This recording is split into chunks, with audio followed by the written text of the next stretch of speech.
Hello students, good morning to all of you. अभी तक की क्लास में हम लोगों ने इलेक्ट्रोलाइटिक सॉल्यूशन और नॉन इलेक्ट्रोलाइटिक सॉल्यूशन के बारे में जाना है। अब इस इलेक्ट्रोलाइटिक सॉल्यूशन और नॉन इलेक्ट्रोलाइटिक सॉल्यूशन का यूज इलेक्ट्रोलाइसिस में कैसे किया जाता है उसके बारे में जानेंगे। आज का टॉपिक हमारा है इलेक्ट्रोलाइसिस, जिसको कि हिंदी में हम लोग वैद्युत अपघटन कहते हैं। तो चलिए हम लोग स्टार्ट करते हैं। इलेक्ट्रोलाइसिस वैद्युत अपघटन क्या होता है उसके बारे में बात करते हैं। तो चलिए हमारा आज का टॉपिक है इलेक्ट्रोलाइसिस। इलेक्ट्रोलाइसिस यानी इसको हम लोग कहते हैं वैद्युत अपघटन। वैद्युत अपघटन, देखिए नाम से पता चल रहा है कि इलेक्ट्रोलाइटिक सॉल्यूशन में जब हम लोग विद्युत धारा प्रवाहित करते हैं तो विद्युत धारा प्रवाहित करने पर इलेक्ट्रोलाइटिक सॉल्यूशन में मौजूद जो मटेरियल्स हैं यानी पदार्थ हैं जिनका कि सॉल्यूशन बना है, वो विद्युत की मदद से, इलेक्ट्रिसिटी की मदद से अपने आयंस में टूट जाते हैं। और ये आयन में टूटने के बाद ये धनायन बनाते हैं और ऋणायन बनाते हैं। जब ये धनायन बनाते हैं और ऋणायन बनाते हैं तो धनायन जो है वो इलेक्ट्रोलाइसिस के बाद धनायन जो है वो चले जाते हैं कैथोड की तरफ और ऋणायन चले जाते हैं एनोड की तरफ। यानी कि धन आयन जो है वो कैथोड पर जाकर मुक्त होते हैं, ऋणायन जो है वो एनोड पर जाकर मुक्त होते हैं। और ये प्रक्रिया मुख्य रूप से इलेक्ट्रोलाइटिक सेल में करवाई जाती है, वैद्युत अपघटनी सेल में। तो इस इलेक्ट्रोलाइटिक सेल में जब हम ये प्रक्रिया करवाते हैं इलेक्ट्रोलाइसिस का, तो उससे होता क्या है कि हम अपने अपेक्षित पदार्थ को, जिसको हम प्राप्त करना चाहते हैं, मान लीजिए कोई सॉल्यूशन हमारे पास है, उस सॉल्यूशन से अगर हम किसी पदार्थ को अलग करना चाहते हैं, उसे उस सॉल्यूशन से बाहर निकालना चाहते हैं, तो उसके लिए हम इलेक्ट्रोलाइसिस के प्रोसेस को अप्लाई करते हैं। इसका उपयोग मुख्य रूप से धातुओं के निष्कर्षण में होता है। बहुत सारे ऐसे धातु हैं जहाँ पे इस प्रक्रिया का उपयोग करके धातुओं को निकाला जाता है, धातुओं को वहां से उस सॉल्यूशन से बाहर किया जाता है। यानी कि अगर हम कोई अयस्क लेते हैं, उस अयस्क में मौजूद अशुद्धियों के साथ जब हमारा धातु होता है तो ये एक शुद्धिकरण का प्रक्रिया होता है, जिसमें कि धातुओं को उसके अयस्क से अलग किया जाता है शुद्ध रूप से। यानी इलेक्ट्रोलाइसिस से प्राप्त हमारा जो पदार्थ होता है, धातु जो होता है, वो शुद्ध पदार्थ होता है। तो सबसे पहले हम ये समझेंगे कि इलेक्ट्रोलाइसिस होता क्या है, और इलेक्ट्रोलाइसिस के बारे में जानने के बाद फिर हम लोग फैराडे लॉ ऑफ इलेक्ट्रोलाइसिस के बारे में अध्ययन करेंगे कि किस तरह से फैराडे ने इलेक्ट्रोलाइसिस के बारे में अपना जो नियम दिया था उस आधार पे हम लोग इलेक्ट्रोलाइसिस करते हैं, तो हमें उचित मात्रा में विद्युत धारा प्रवाहित करने से जितनी जरूरत हो उतनी मात्रा में हमें पदार्थ प्राप्त हो पाता है। तो चलिए इलेक्ट्रोलाइसिस को पहले डिफाइन करते हैं। तो इसके बारे में हम लोग लिखते हैं वैद्युत अपघटनी सेल में जब विद्युत धारा प्रवाहित की जाती है तब विलयन में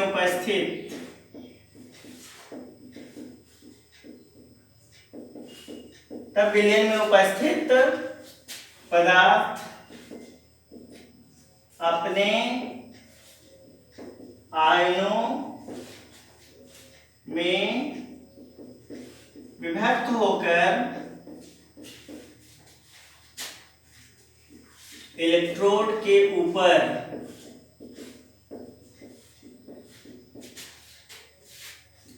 जमा हो जाते हैं। इस प्रक्रिया को इलेक्ट्रोलाइसिस कहा जाता है। तो इलेक्ट्रोलाइसिस हमने यहाँ पे क्या कहा था कि वैद्युत अपघटनी सेल में जब विद्युत धारा हम लोग प्रवाहित करते हैं तो विद्युत धारा प्रवाहित करने पे विलयन में उपस्थित जो पदार्थ है वो अपने आयनों में विभक्त होकर विपरीत इलेक्ट्रोड पर जाकर जमा हो जाते हैं। इसी प्रक्रिया को हम लोग इलेक्ट्रोलाइसिस कहते हैं और यहाँ पर हम आपको इसका उदाहरण दिखाएंगे। चलिए तो इसका उदाहरण हम आपको दिखाते हैं। जैसे आप देख सकते हैं यहाँ पे हम बात कर रहे हैं किसकी बात कर लेते हैं। यहाँ पे इलेक्ट्रोलाइसिस करना है, किसी भी इलेक्ट्रोलाइटिक सॉल्यूशन का इलेक्ट्रोलाइसिस करेंगे तो जैसे उदाहरण स्वरूप हम आपको दिखाते हैं NaCl का इलेक्ट्रोलाइसिस। देखिए हम लोग NaCl का इलेक्ट्रोलाइसिस करने वाले हैं जिसमें कि सोडियम क्लोराइड को हम लोग दो तरह से लेते हैं, एक द्रवित अवस्था में ले सकते हैं या फिर एक हम जलीय अवस्था में लेते हैं। तो यहाँ पे सोडियम क्लोराइड जलीय अवस्था में है। सोडियम क्लोराइड को जलीय अवस्था में लिया जाता है। चलिए तो हमने क्या किया है, एक विलयन बनाया है, सॉल्यूशन बनाया है जिसमें सोडियम क्लोराइड को जल में डालकर घुलाया है और उसको हम लोग एक बर्तन के अंदर ले रहे हैं। तो चलिए सबसे पहला कार्य करते हैं, हम लोग एक बर्तन लिया हम लोगों ने, उस बर्तन में हम लोगों ने दो इलेक्ट्रोड लगाया। आप देख सकते हैं हम लोगों ने दो इलेक्ट्रोड लगाया है। इस इलेक्ट्रोड को बैटरी से जोड़ा गया है। देखिए हम लोगों ने बैटरी से जोड़ दिया, ये धनात्मक भाग बैटरी का और ऋणात्मक भाग, और धनात्मक भाग से जुड़े हुए इलेक्ट्रोड को हम लोग यहाँ पर एनोड कह देते हैं और ऋणात्मक भाग से जुड़े हुए इलेक्ट्रोड को हम लोग कैथोड कह देते हैं। तो ये हो गया धनात्मक, बैटरी के धनात्मक भाग से जुड़ा हुआ इलेक्ट्रोड एनोड और बैटरी के ऋणात्मक भाग से जुड़ा हुआ इलेक्ट्रोड कैथोड। अब यहाँ पर हम द्रवित सोडियम क्लोराइड को इसमें विलयन के रूप में लेंगे, यानी कि यहाँ पर NaCl प्लस H2O का क्या होगा, सॉल्यूशन होगा। यानी कि इस बर्तन के अंदर हम लोगों ने NaCl और H2O के सॉल्यूशन को लिया है। तो देखिए अब क्या होगा कि जब हम इस बैटरी से विद्युत धारा को प्रवाहित करेंगे तो यह विद्युत धारा एनोड के माध्यम से इस विलयन में आएगा। जैसे ही विद्युत धारा एनोड के माध्यम से इस विलयन में आएगा तो विलयन में उपस्थित NaCl जो है यह NaCl Na प्लस और Cl माइनस में विभक्त हो जाएगा, यानी कि अपने आयनों में टूट गया। ये Na प्लस क्या हो गया आपका, इस Na प्लस को हम लोगों ने कर दिया केटायन, यानी कि ये हो गया धनायन, और Cl माइनस जो है आपका ये हो गया एनायन, इसको कहते हैं ऋणायन। तो देखिए दो भागों में विभक्त हो गया, केटायन और एनायन। और इसी प्रक्रिया को हम लोग इलेक्ट्रोलाइसिस कहेंगे। देखिए नाम इलेक्ट्रो का मतलब होता है विद्युत, इलेक्ट्रिसिटी, और लाइसिस का मतलब होता है विभक्त होना, यानी कि टू ब्रेक। तो यहाँ पर हम इलेक्ट्रोलाइसिस को अगर डिफरेंशिएट करें तो क्या कह सकते हैं, इलेक्ट्रो, और इलेक्ट्रो का मतलब होता है इलेक्ट्रिसिटी, और इसको हिंदी में कहते हैं विद्युत, और ये आपका हो गया लाइसिस का मतलब होता है टू ब्रेक, यानी विभक्त,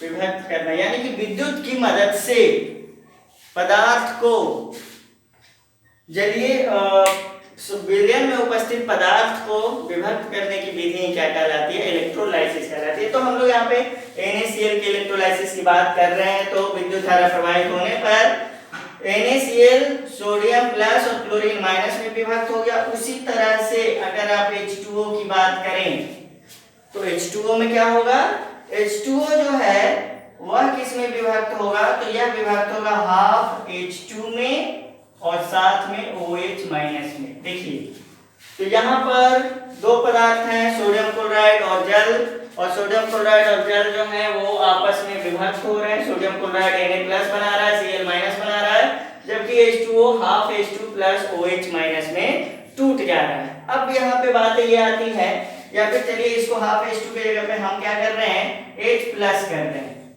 अब ध्यान दीजिए, ये भी आपका केटायन है, ये भी आपका एनायन है, यानी कि ये हो गया केटायन, ये हो गया एनायन।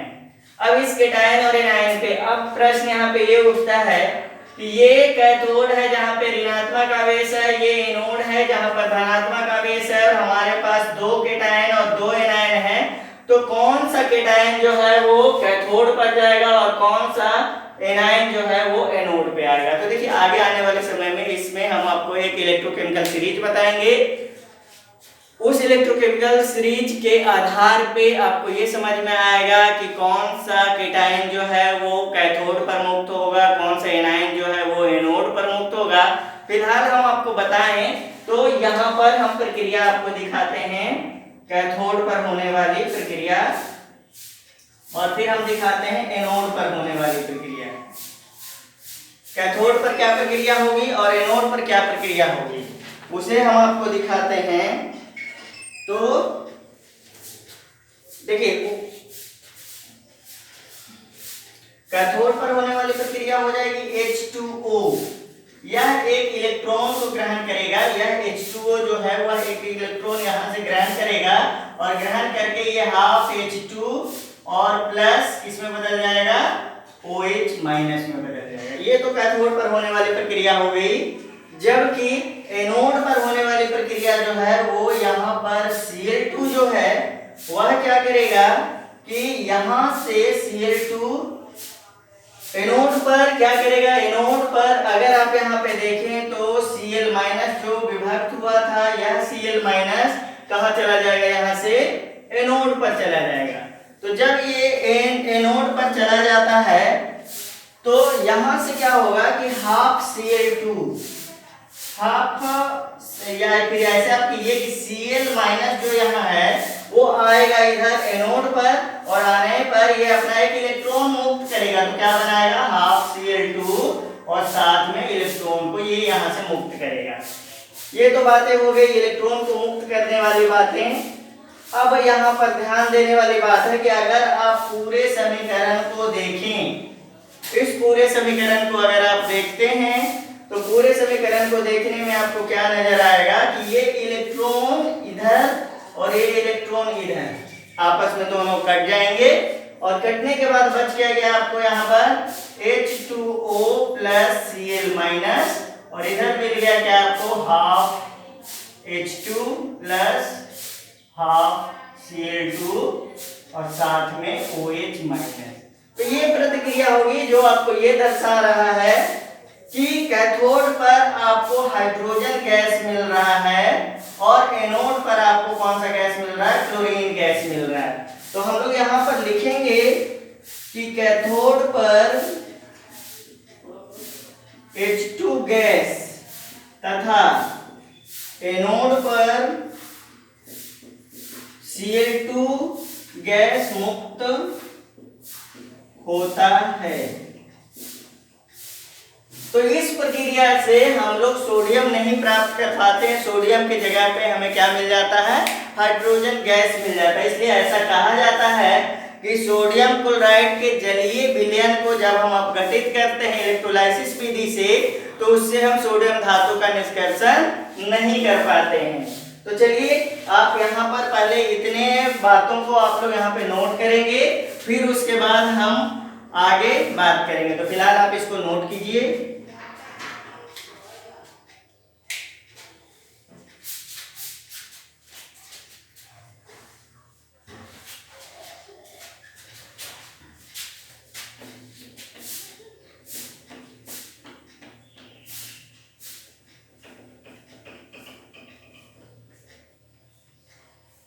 तो देखिए बोर्ड पे पूरा जगह नहीं होने की वजह से हमने आपको पूरा समीकरण नहीं दिखाया, हम आपको इस प्रक्रिया का पूरा समीकरण दिखाते हैं। देखिए पूरा समीकरण अगर क्या होगा कि जल में जब हम NaCl को डालेंगे तो आप यहाँ देख सकते हैं NaCl जल में जाने के बाद, देखिए NaCl जल में जाएगा तो NaCl सबसे पहले Na प्लस और Cl माइनस में टूटेगा। H2O जो है वो विद्युत धारा प्रवाहित होने पर टूट जाएगा आपका H प्लस और OH माइनस में। अब देखिए यहाँ पर हम आपने क्या बताया आपको कि कैथोड पर होने वाली प्रक्रिया क्या हो गई आपकी। यहाँ से आप देख सकते हैं कैथोड पर होने वाली प्रक्रिया, ये जो H2O है इसने इलेक्ट्रॉन ग्रहण किया। इलेक्ट्रॉन ग्रहण कहाँ से होगा, Na+, जैसे ही Na+ में बदलेगा और तो ये क्या करेगा, इलेक्ट्रॉन को मुक्त करेगा। तो H2O इलेक्ट्रॉन को ग्रहण करेगा और H2O इलेक्ट्रॉन को ग्रहण करके half H2 plus OH minus में विभक्त होगा। जबकि हमने आपको बताया एनोड पर होने वाली जो प्रक्रिया है इसमें क्या होगा कि आपका Cl माइनस जो है वो खुद से हाफ Cl2 और तथा इलेक्ट्रॉन को ये मुक्त करेगा और यहाँ से ये इलेक्ट्रॉन आपस में कट जाएंगे। तो इधर अगर देखें तो क्या हो जाएगा, आपने NaCl लिया और NaCl के साथ आपने H2O लिया। और ध्यान देने वाली बात है कि अगर आप यहाँ से ध्यान देंगे तो ये जो H2O है ये Cl माइनस इस Cl माइनस से विभक्त कट जाना चाहिए। तो क्या हो जाएगा, NaCl प्लस H2O जब आपने लिया तो आपको यहाँ पे मिलेगा half H2 plus half Cl2 और ये हाफ H2 और हाफ Cl2 आपको यहाँ पे प्राप्त होगा। साथ में Na+ आपको यहाँ से मिल जाएगा और साथ में OH माइनस आपको यहाँ से मिल जाएगा। तो ये पूर्ण प्रतिक्रिया हो गई सोडियम क्लोराइड का। जब हम वैद्युत अपघटन करते हैं तो यहाँ पर फ्लोरीन पर मतलब कि एनोड पर आपको कौन सा गैस मुक्त हुआ, क्लोरीन गैस मुक्त हुआ, जबकि कैथोड पर हाइड्रोजन गैस मुक्त हुआ। तो इस तरह से सोडियम क्लोराइड के जलीय विलयन का जब हम इलेक्ट्रोलाइसिस करवाएंगे तो हमें दो प्रकार का गैस देखने को मिलता है। कैथोड पर हमें हाइड्रोजन गैस मिलता है और एनोड पर हमें क्लोरीन गैस मिलता है। तो ये हो गया इलेक्ट्रोलाइसिस किसका, सोडियम क्लोराइड का। तो इसको नोट कीजिए। अब इसके आगे फिर बात करते हैं हम लोग।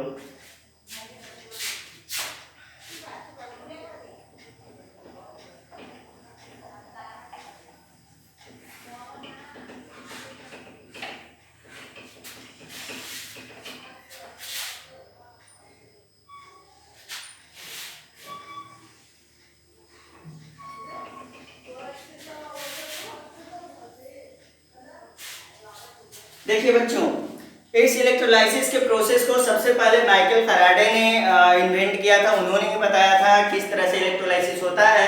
तो हम एक बात आपको बताना चाहेंगे कि 1832 ईस्वी में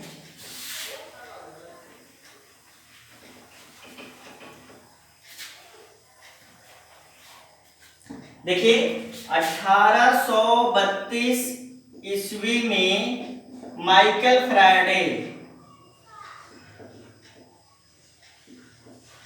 फैराडे ने इलेक्ट्रोलाइसिस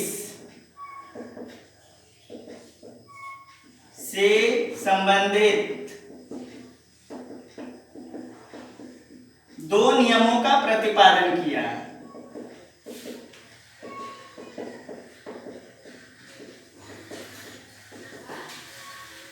जिसमें जाना जाता है पहला फर्स्ट लॉ ऑफ इलेक्ट्रोलाइसिस, जिसे कहते हैं हम लोग वैद्युत अपघटन का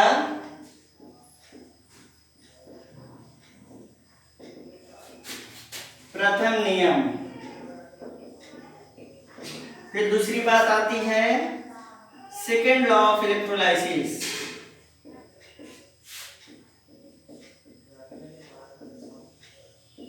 जिसे कहते हैं वैद्युत अपघटन का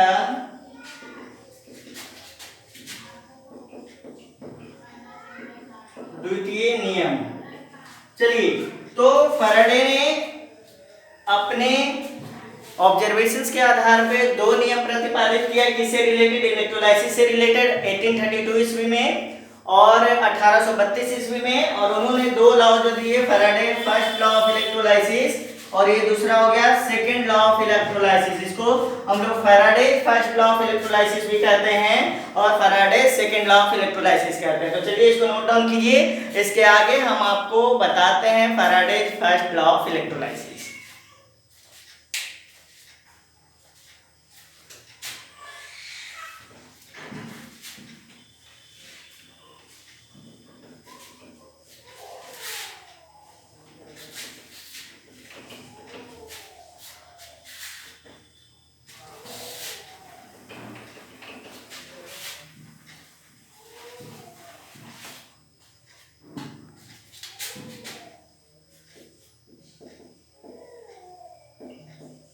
Faraday's first law of electrolysis।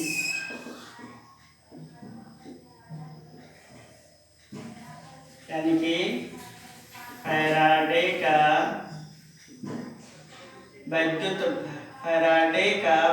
अपघटन।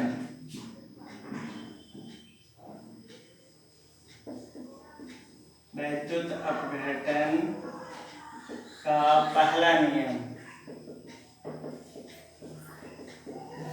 चलिए फैराडे के वैद्युत अपघटन के पहले नियम को प्रतिपादित करते हैं, उनके बारे में हम आपको बात बताते हैं। तो देखिए इनका पहला नियम जो था वो इस बात पे निर्भर करता था कि हम किसी भी विलयन में कितनी मात्रा में विद्युत धारा को प्रवाहित करें। तो विद्युत धारा प्रवाहित करने से इलेक्ट्रोड पे मुक्त होने वाले पदार्थ की मात्रा क्या होगी, यानी कि कितनी विद्युत धारा को प्रवाहित की जाए, कितना एम्पियर विद्युत धारा को प्रवाहित की जाए किसी भी विलयन में, तो उस विद्युत धारा के प्रवाहित करने से विलयन से इलेक्ट्रोड के ऊपर विलयन में उपस्थित जो पदार्थ है उसको कितना मुक्त किया जा सके, इसी के ऊपर इनका प्रथम नियम था। तो चलिए प्रथम नियम को पहले हम लोग लिखते हैं।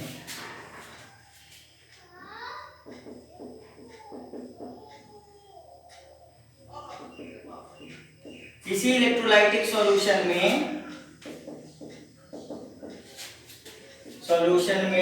मुक्त होने वाले, किसी इलेक्ट्रोलाइटिक सॉल्यूशन में मुक्त होने वाले पदार्थ की मात्रा समानुपाती होती है।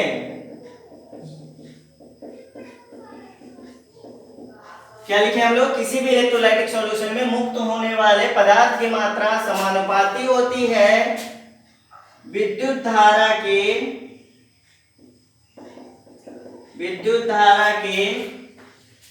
परिमाण के।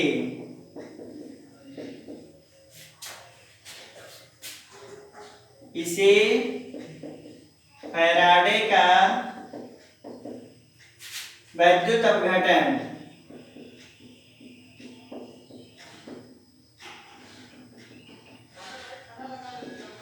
का प्रथम नियम कहा जाता है। फिर से समझिएगा हमने क्या लिखा है, आप ध्यान दीजिएगा। किसी इलेक्ट्रोलाइटिक सॉल्यूशन में मुक्त होने वाले पदार्थ की मात्रा समानुपाती होती है विद्युत धारा के परिमाण के, यानी कि आप किस मात्रा में विद्युत धारा प्रवाहित कर रहे हैं किसी भी इलेक्ट्रोलाइटिक सॉल्यूशन में, वह इस बात को डिसाइड करेगा कि उस इलेक्ट्रोलाइटिक सॉल्यूशन से पदार्थ की मात्रा इलेक्ट्रोड पे कितनी जमा होगी।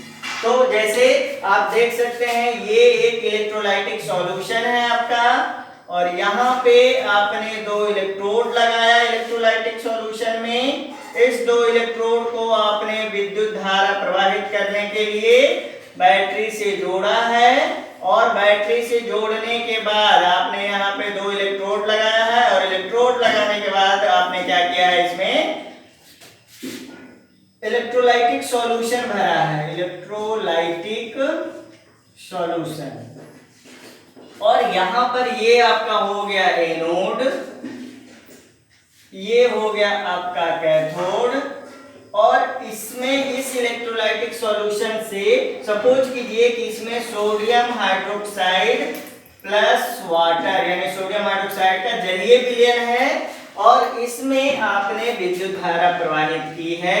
और जब यहाँ पे ये विद्युत धारा प्रवाहित करेंगे तो सोडियम हाइड्रोक्साइड क्या होगा कि जो NaOH जो है वो क्या करेगा, Na+ और OH- में विभक्त हो जाएगा, और Na+OH- में विभक्त हो जाएगा, जबकि जो H2O है वो टूट जाएगा H+ और OH- में। देखिए यहाँ पे कॉमन आयन मिल गया, H+OH- आयन, Na+H+ आयन। अब देखिए ये यहाँ पे आपका कौन कौन सा आयन है, तो Na+ है, H+ है, OH- है। तो ये धनात्मक आयन जो है वो एनोड के तरफ नहीं, धनात्मक आयन कैथोड के तरफ जाएंगे क्योंकि यहाँ पे ऋणात्मक आवेश है, और ऋणात्मक आयन एनोड की तरफ जाएंगे क्योंकि यहाँ पे धनात्मक आवेश है। तो यहाँ पर मुक्त होने वाले मतलब कि विलयन से मुक्त होने वाले पदार्थ की मात्रा किसके ऊपर निर्भर करेगी, यही बात बताया था माइकल फैराडे ने अपने पहले नियम में। उन्होंने कहा कि विलयन में उपस्थित जो आयन है वो अपने इलेक्ट्रोड पर मुक्त होते हैं, वो निर्भर करता है कि आप किस मात्रा में विद्युत धारा इसमें प्रवाहित कर रहे हैं। यानी एकदम सामान्य सी बातें हैं, फिर से समझिएगा। किसी भी विलयन में इलेक्ट्रोलाइटिक सॉल्यूशन में किस मात्रा में आप इलेक्ट्रिसिटी सप्लाई करते हैं, किस मात्रा में विद्युत धारा प्रवाहित करते हैं, वह उसके ऊपर निर्भर करता है कि विलयन में उपस्थित जो आयन है वो किस मात्रा में उसके इलेक्ट्रोड के ऊपर जमा होंगे। तो इसको आप यहाँ पे ऐसे समझ सकते हैं कि इनके अनुसार से कहना है W is directly proportional to Q, जहां आप लिख सकते हैं W बराबर पदार्थ की मात्रा, और आप लिख सकते हैं Q बराबर विद्युत धारा का परिमाण।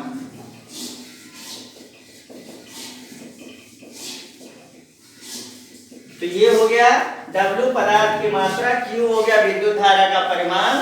चलिए आप इसको नोट कीजिए, अब इसके बाद फिर हम आपको आगे बताते हैं।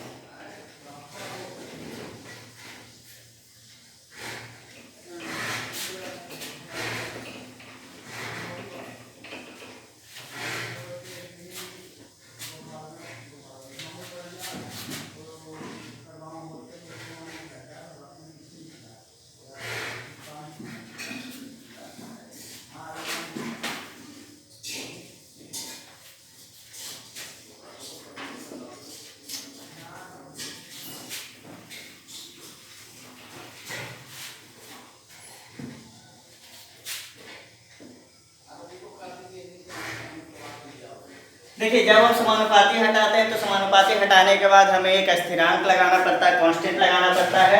तो यहाँ पे हमने आपको क्या बताया था कि पदार्थ की मात्रा समानुपाती होती है विद्युत धारा के परिमाण की। तो जब हम समानुपाती हटा रहे हैं तो यहाँ पे एक कांस्टेंट लगा रहे हैं। तो हमने बताया W बराबर क्या, पदार्थ की मात्रा,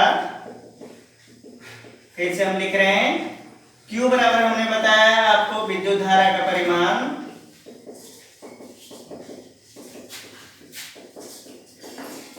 और Z यहाँ पे आ गया आपको इलेक्ट्रोकेमिकल इक्विवेलेंट, इलेक्ट्रोकेमिकल कांस्टेंट कहिए,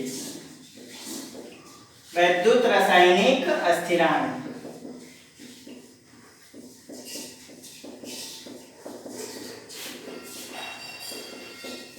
ये इलेक्ट्रोकेमिकल कांस्टेंट हो गया जिसको कि हम लोग वैद्युत रासायनिक स्थिरांक कहते हैं।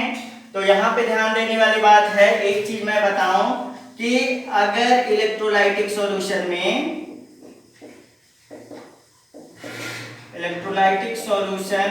में I एम्पियर, देखिए एम्पियर विद्युत धारा का यूनिट होता है, तो यहाँ पे हम लिख रहे हैं एम्पियर, I एम्पियर विद्युत धारा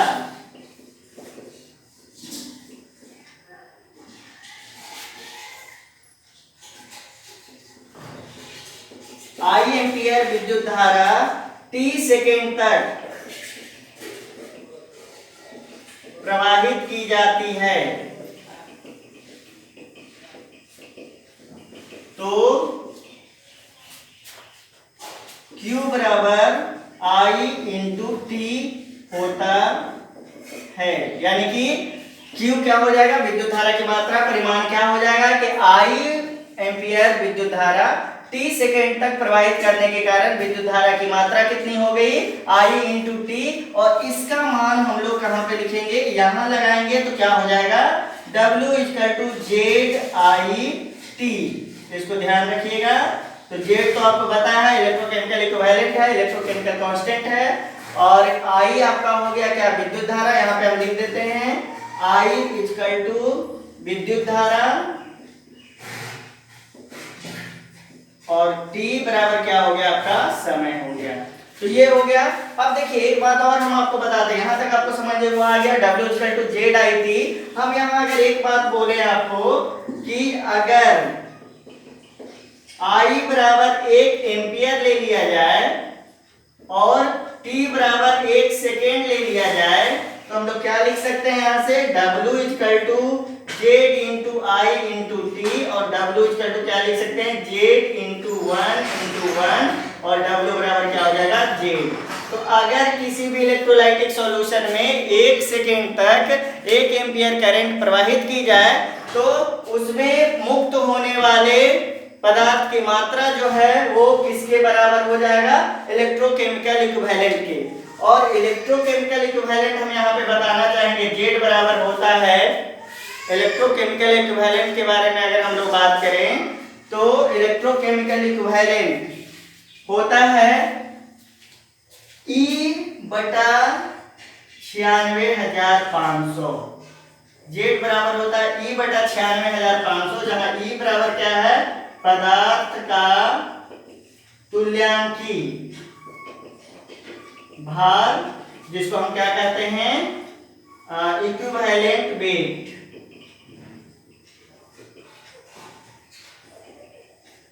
तो ये इक्विवेलेंट वेट हो गया। और 96,500 क्या होता है, तो 1 फैराडे का मान होता है, यानी E बटा 96,500 हो गया।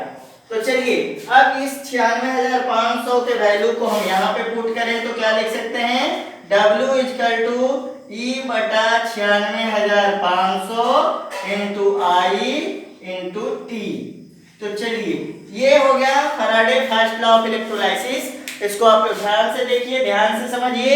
Faraday first law of electrolysis को एक बार और हम रिज्यूम अगर करना चाहें तो आपको क्या बोल सकते हैं कि किसी भी इलेक्ट्रोलाइटिक सॉल्यूशन में मुक्त होने वाले पदार्थ की मात्रा उस सॉल्यूशन में विद्युत धारा के परिमाण का समानुपाती होता है। यानी कि अगर अपने शब्दों में बात करें तो किसी भी बिलियर इलेक्ट्रोलाइटिक सॉल्यूशन में कितनी मात्रा में यौगिक जो है, कितनी मात्रा में आयन जो है वो इलेक्ट्रोड पे मुक्त होंगे, यह निर्भर करेगा कि उस इलेक्ट्रोलाइटिक सॉल्यूशन में कितनी मात्रा में हमने विद्युत धारा प्रवाहित की है। इसलिए आपके पास फॉर्मूला निकल के आ गया, W is directly proportional to Q, W is equal to ZQ, और Z हो गया इलेक्ट्रोकेमिकल इक्विवेलेंट कांस्टेंट। यहाँ पे हम लिखते हैं electrochemical equivalent, electrochemical equivalent constant. और आपका यहां से निकल के आ गया, अगर आप सारी चीजों को देखेंगे तो W इक्वल टू E बटा 96,500 इंटू आई इंटू टी। तो चलिए आज का क्लास यहीं पे हम लोग खत्म करते हैं। हम लोग आगे की क्लास में इस Faraday first law of electrolysis से संबंधित न्यूमेरिकल्स के बारे में बात करेंगे कि इस फर्स्ट लॉ से संबंधित न्यूमेरिकल्स को किस तरह से हम लोग सॉल्व आउट कर सकते हैं, इन फॉर्मूला को कैसे हम लोग उपयोग कर सकते हैं। और अगले क्लास में हम Faraday second law of electrolysis के बारे में बात करेंगे। तो चलिए, thanks to all of you for watching this video and keep it continue.